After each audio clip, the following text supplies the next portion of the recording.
Ga kaɗan daga cikin wasu hirarraki da shugaban ƙasa Muhammad Bazoum ya yi da manema labarai lokacin amsa jerin wasu tambayoyi da suka yi masa kan batutuwa daban-daban da suka wakana a cikin kwanaki 100 na jagorancinsa, yana mai cewa.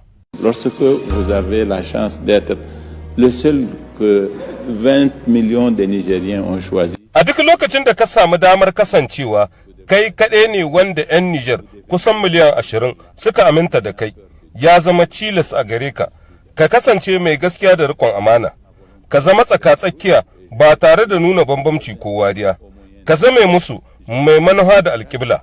Ya kamata ka tafiyar da lamuran waɗannan mutane cikin tsoron Allah.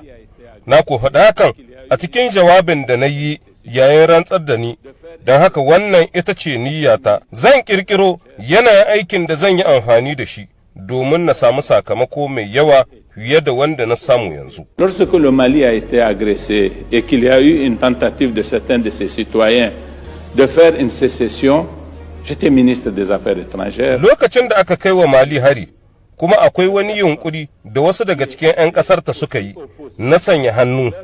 A lokacin na kasance ministan harkokin waje. Ba na jin akwai mutanen da suka nuna adawa da kalaman nasu kamar da ni da shugaba Isuhu Muhammadu.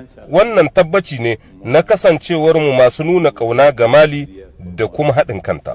Ce mandat, c'est un grand challenge. Moi, si vous voulez faire une prière pour moi, faites. Wannan wa'adin mulki a gare ni babban kalubale ne.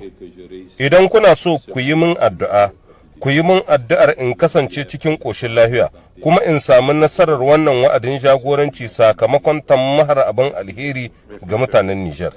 Na gode sosai. Faites la prière que je sois en bonne santé et que je réussisse ce mandat qui me lie au peuple du Niger. Merci beaucoup. Merci, Monsieur le Président. Merci.